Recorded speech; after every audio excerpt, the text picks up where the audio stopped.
Good afternoon. Thank you for that. I appreciate that. Want to welcome you all to the Student Academic Resource Center Academic Success Workshop on email etiquette is what we are going to be going over today.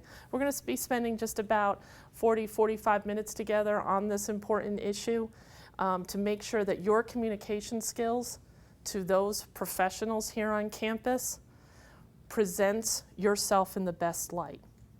Now, one of the reasons why we chose to do email etiquette here is because professors and a couple of administrators here as well have been a little disappointed with the communication that they've been receiving from students. I don't want you to be lumped in to the same category as some that are not giving their best. I want your emails to be noticed. I want your emails to be at the top caliber so you get the response you deserve. Have you all sent out some emails to your professors or other people on campus that have not received the quickest response you would have liked? Yes? That's happened, hasn't it? And I'm not going to say that that's your fault in the way that you've sent that email, but sometimes we could do it a little bit better so we're better noticed. Okay? So I'm going to take you through each component of a proper email. And again, you might be going, are you kidding me? This is that important? Yeah, let me tell you how important it is. Okay? Because again, I want you to be noticed for the good work that you've been doing. Okay? The other thing we have to consider when we're sending an email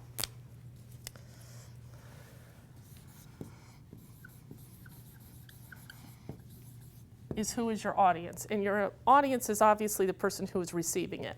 So let's just think professor for right now. Do you think professors receive emails just from students? No. No, they don't. Who else do you think they receive emails from? Who else do you think they get emails from? Could be other professors. It's okay. Other professors, I guess, I was going to say colleagues as well. Mm-hmm. Maybe who they answer to, administrators, the dean, everybody. You know the hierarchy there. That's good.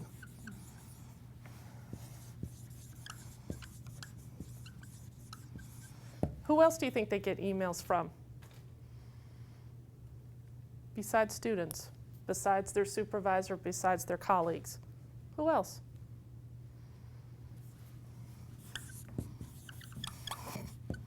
No different than other people. They get it from their family. All right, we're on listservs with people from other universities. So your competition is a lot of people. Now, I'm a director here at UCF. I'm not a full-fledged faculty member. I don't teach 4 classes. But as a director of a unit, I average about, I would say, 80 to 85 emails a day. Imagine a full-fledged faculty person like you meet every day who teaches 4 classes of 400 students. How many emails they must receive on a daily basis. So I want your email to be shine. I want your email to be really noticeable, front and center, so you get the response you deserve. Okay? Because you're in competition to be heard. All right, so let's make sure you're heard properly.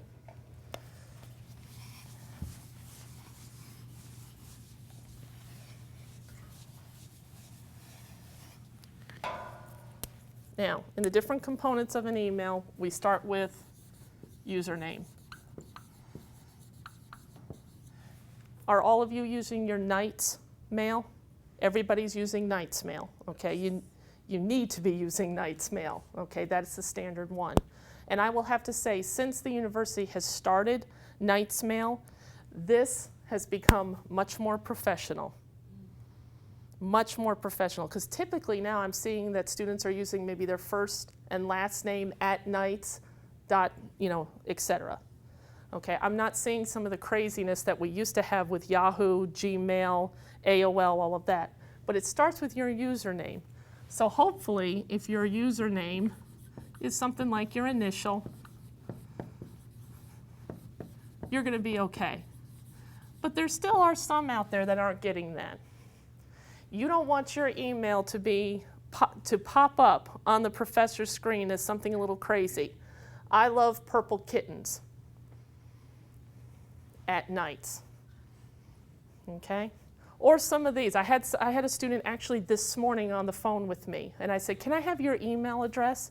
And she said, yes. And I go, okay, if you could give it to me. And I was expecting to hear, like J Wright at. No, it was T as in Thomas, H as in house, E as in elephant, R as in radio, and just went on. And I just stopped after the 5th letter. I said, I can't do, I promise you, she must have had 12 to 14 letters in that. I can't process that.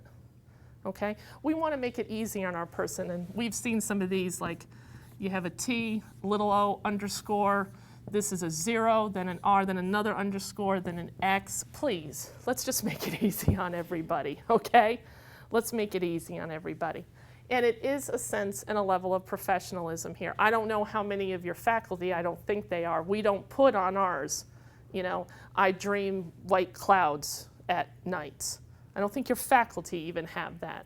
So if we're going to have that professional relationship, let's keep it as that. Now, another story that I like to tell about with the username is actually a real life example. And that's after I received my first professional job at the University of Tennessee. And my boss said to me, create your business cards. So in lieu of doing that, I also went ahead and made my email account there. So I like Tigger. The character from Winnie the Pooh, I like him. I like his sense of style. I like his humor. He's single. He's got great friends. And he lives life to the fullest. Does he not? That's Tigger, right? Okay. So I like Tigger. I've always digged him. So I went ahead and said, well, let my email be tigger@utk.edu. Well, of course, I typed that in there as a new employee. Somebody's already got Tigger, so I had to go Tigger2. at utk.edu. So I made that up. I was so proud and everything. And so I made my business cards. And I get my first professional business cards. Proud as all get out. Look at my name on my first business card. It had the address. It had my email. Perfect. My boss says to me, by the way, 3 weeks, I'm sending you to a conference, my first professional conference. I'm like, I'm so excited. And I'm like, well, sir, I'm new at this. What do I bring? And he's telling me all these things to bring. And then he says, bring your business cards. And then I had the light bulb moment. Actually, I had a panic because I went, oh my goodness, I'm going to be going to a professional conference where there are deans, where there's presidents from other universities, where there's people who have been doing what I'm doing for more than 20 years. And one thing that you do at a conference is you exchange emails and you exchange business cards, and I'm going to hand another fellow tutor coordinator or a dean, yes, here's my business card. You can reach me at Tigger2. Oh, that looks really nice. No, so I recycled all those and I had to buy new business cards out of my own pocket. Okay, it's that sense of professionalism, all right? So I'm really glad to see that this is improving. So we've got our username down nicely.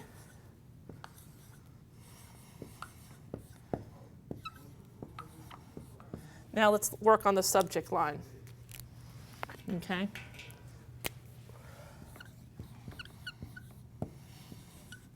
Now the subject line, that is really where you are making yourself known on there, okay? Make sure you have a subject line.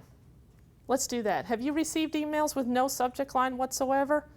Do you really give those the quick time and attention they deserve? No, because you're like, well, it could be about anything and it's not worth it, I'll wait. You guys need to be heard, so let's make sure. What is in our subject line? What I would recommend, again, I would put maybe your first initial, last name, or if you want to put your full name, that's fine. Put the class that it is,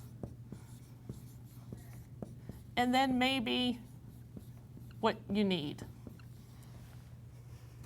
Okay? So you have this, the class, and then what is it? All right, what is needed?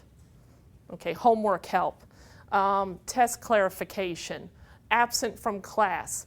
Give them some indication that you are a student here and you deserve to be heard first. You deserve to be read first, okay?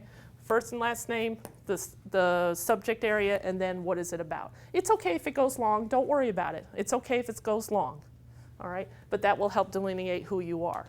Not, which I've received some subject lines of,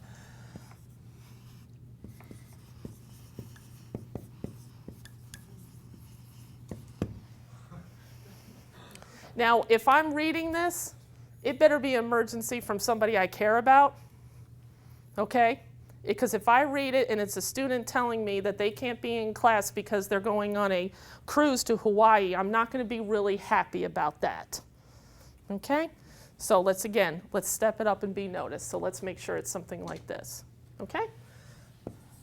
Next part of it is the greeting, okay? How can you tell whether or not your professor, your faculty member is a doctor? How can you know whether or not? How would you know if I have my doctorate or not? What would you do? How would you find that out? How can you determine whether your faculty member has their doctorate or not? There's a piece of, yeah, go ahead. It's probably on the syllabus. It's probably on the, it is usually on the syllabus, yes. Okay, good, excellent. What's your name? Alicia. Alicia, nice job. Ready? I won't throw it to you. Okay? Yeah, it's on the syllabus. If somebody has earned their doctorate, trust me, they want to be called it. And they deserve to be called. It takes 8 years sometimes to get your doctorate. Okay? They worked hard for that. They want those 2 letters. So look on your syllabus, and that's probably how they want to be addressed. There is nothing worse than putting in a greeting and putting this when she's actually this. Not going to be happy.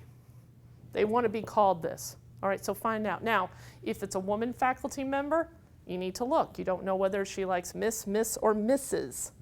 Usually the one that is safe is that, okay? Delineates whether you're single or married, okay? Can go for either, okay? And if you're not sure even by that, call them doctor, which I have been called on the phone. Actually, what happened this morning. Dr. Wright, I'm glad I got in touch with you. I said, oh, I appreciate you thinking I have that, but I don't, okay? Miss Wright is fine. You rather go up than go down, okay? So always go ahead and say, you know, doctor. Now, with that, hey, we're people too, just like you guys. Good morning, good afternoon, good evening, Miss Wright. Then that next sentence, lead into something. I hope you're having a good day. We don't get that a lot as faculty. We are not asked if we're having a good day or not. So it's nice to hear that every now and then. So feel free, okay? It's pleasant, all right? Now, let's say you have them as they're your professor right now. What about saying good afternoon, good evening? Or we'll just say good morning, Miss Wright. Your lecture the other day on cell division really made sense to me. I get it now. Thank you. Okay, we know that that can be a little bit of some brown nosing. Doesn't it sound a little bit like that? Okay, but they like it. Again, they don't get it every day, so do it. And even if they suspect that, it is so foreign, it never happens enough, let them have it. They're gonna look at it and go, oh, I know where they're going with this, but that's kind of fun. Okay, they're gonna be appreciative of it. It's a conversation, okay? Again, I'm trying to find ways for you all to stand out positively, and this is one of them, okay? So we have the greeting there, and then we have that first sentence, okay? Now, the body of your email. A couple of things it's got to be. Detailed, brief, and professional. You want to have your message be very easy for your person to get, okay? Make it visually appealing for that person to read it, okay? Make it detailed and make it brief. Get to the point of the email. A lot of times students are going to email about I was sick and I missed class. You don't have to tell us that you had these same symptoms when you were in kindergarten, okay? Did not feel well the other day, Miss Wright. That is why I missed class. Not, well, when I was in 5th grade, I had some surgery, and I think I had an infection, and now 17 years later, it's still bothering me. You know, to get to the point of it, okay? Let's get to the heart of the matter. You don't have to start way with a big old backstory. Get to the point, okay? Be detailed about it, though. Be very detailed. Brief. Now the professionalism, that part of it is the organization of it. Write it like it's an essay. Put yourself some spaces in between there if you need to. Underline if you need to, bold if you need to, but make it professional. Spelling has to be checked. You should have your messages on automatic spell check. Mine are, because there's not a chance that I know how to spell everything. The word initiative is the one that pops up every single time I send an email. I can never spell initiative correctly. Okay? Put it on automatic spell check. You don't want it to go there and it's misspelled. Let's stay away from slang.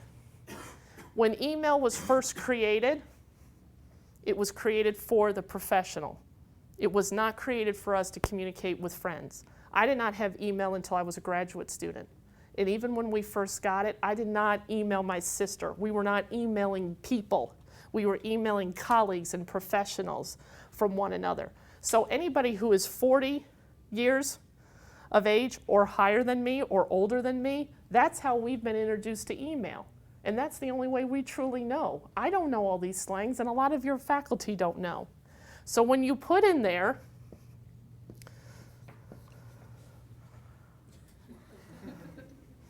LOL, I'll be honest with you, I did not learn what that meant until 5 years ago, when I received an LOL from a student. At the bottom of the email, it said, LOL, Melissa. I'm like, what in the world? And I'm sitting there at my desk, and honestly, this is, I promise you this is what I did. I went to my bookshelf, and I got a copy of the UCF catalog, and I went, maybe it's an abbreviation of a class that I'm supposed to be looking up for her. Is it LOL 200? Is this LOL 101? What am I supposed, honestly, I promise, I know you're all looking at me like she is just dumb, but no, that's not my, that's not what I know.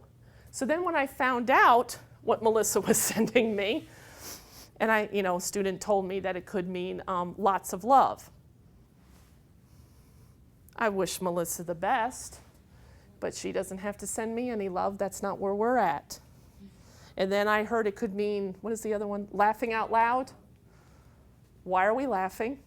I don't find anything humorous in this email whatsoever. She was telling me she couldn't beat a class. Why is that funny? Okay, we don't know the slang. We don't want to learn the slang, and it's not enhancing anything. Now, my favorite story of all time with this, okay, and how many of you do email assignments where these are sent to your professor like for a grade? Is that happening? Yeah, that's happening, right? So you have to consider that. This is for a grade. Even my message within that email has to be proper because I did this in my class. And then in the email assignment that I received, this was there 4 times. It was in the email message 4 times. Now, as I'm reading it, and I was reading it with my GA from my class in there, I kept seeing this symbol 4 times. And I went, why are they putting the symbol for a new paragraph, but they're not starting a new paragraph? Now, to me, that's what that symbol means, is a new paragraph. But I couldn't understand it because there was writing before it and there was writing after it. If you're going to start a new paragraph, why aren't you? So then I showed it to my GA, and I said, do you know what this means? And she went, oh, no. I said, what do you mean, oh, no? She goes, you don't know what that means? I said, no, I don't know what it means. I said, tell me. She goes, no. And I said, yes. Well, what the symbol is he's sticking his tongue out at you. And I said, how is that happening? And she goes, well, turn it. So we turned it, and he's sticking his tongue out at whom? At you. At me? Yes, at you. At me. The person who is grading this, he is sticking his tongue out at. Let me get this correct. In a graded assignment that is worth 25 points, this is what I'm getting. Seriously. She goes, that's what it means. Okay, this is good. That's fine. Not a problem. I got this. So I circled it, each one of them, and I wrote next to it, right back at you, and gave the email back. Now here's the thing. All I can remember about this student, this happened 2 years ago in my class, all I can remember about that student is this. I can't tell you what he made in my class. I can't tell you anything else that happened after this incident. This is all I remember. So I thank him for letting me tell a great story, but unfortunately, that's his legacy. You see where I'm going? How this can be big? All right? So we have to be careful with this. No slang whatsoever. Not necessary, not needed. Okay? Professional, professional. Other things within the body of your email too, be careful and conscious of grammar. Okay? Word choice, those kind of things. Again, elevate it, shine. Shine, because trust me, in my office, when we get great emails from students, we actually share them with one another. You won't believe it, we actually got a good one today. Look at how well this student wrote this email. There was a young man that was in our program last summer who, prior to even coming to UCF, sent us an email in regards to he would have to miss one of the days of our program. It was written so well and just so well organized, professional. Oh, not a problem. Permission granted. Okay? Permission granted. It's a sign of something. Does that make sense? Do you see why I'm hammering this home so much? Okay? The last thing too with this, with our grammar and things,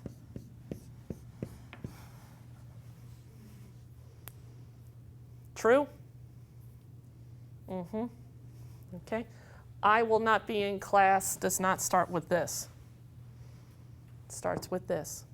These are the things. Professors, they nitpick this stuff apart. And again, I want you guys to I want your emails that you send to your peoples to be forwarded and saying, look at how great this student wrote this. Be known for your content. Now last, is your ending of your emails. And that's your conclusions. Let's do that well too.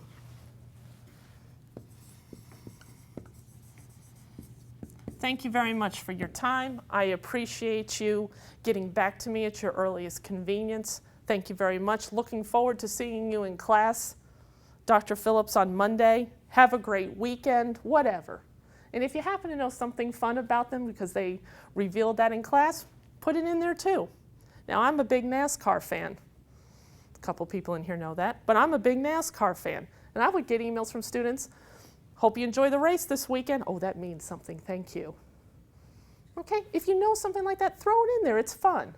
But in your conclusion, after you say all that, again, put your first and last name. Put the class. And then I would recommend putting the schedule of the class. Reason being, many professors, we will save emails, and we'd like to have them categorized by the subject, by the schedule of our classes. Does that make sense there? So put that down in there. In emails, you should never put your PID unless it is asked for, but you should not be giving out your PID. You might think that could help the professor to know your PID. It is not proper to send out your PID. That is a private security, all right, identification for you. Unless it is asked for and absolutely needed, we really want to try to keep down on PIDs being thrown around on the emails, okay? So just be careful of that. All right, make sense? Okay. Lastly, with emails. Do you know the difference between those two? Carbon copy and blind copy. This one's carbon copy. This one's blind copy here. Do you see these on your email? On the system that you have, you see this? All right. When would you use, or what is the purpose of a CC?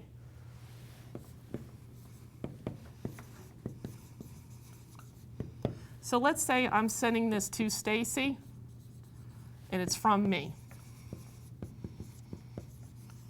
And I carbon copy Karen on it. What I'm doing here is the message that is being produced, it's being sent to Stacy, but Karen is in on this message. Stacy knows that Karen is in on this message.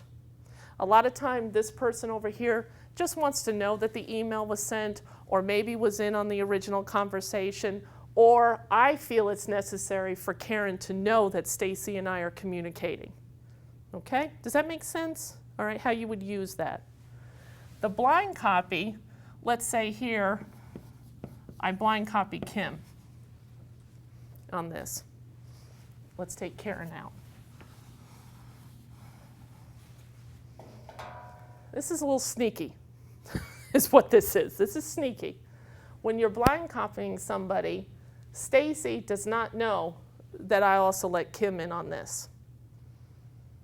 No clue. All right? When you receive a blind copy, if I was Kim, if I'm on the receiving end of a blind copy, that's a, just want you to kind of know about this. There's a little something that's going on here. Okay? Doesn't it feel a little sneaky that way? And it's supposed to. It's supposed to. All right? So again, Stacy has no idea that Kim was in on this.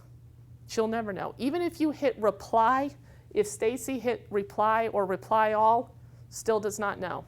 Kim does not show up. All right? So there's a lot of times where you have to do this, okay? For various reasons that you'll come to know later in life, I believe. Okay? But those are the purposes of those two. All right? Lastly, what I would recommend here at UCF. We're a big institution, third largest in the country. You knew that, right? Third largest now? Yes, wear it with pride, people. Wear it with pride. There's a lot of email communication that goes on. My recommendation, in your email file, in your emails that you have. And over to the side, you're allowed to create folders. True? Do you have folders built? Each semester, I would recommend making a file for each one of your classes.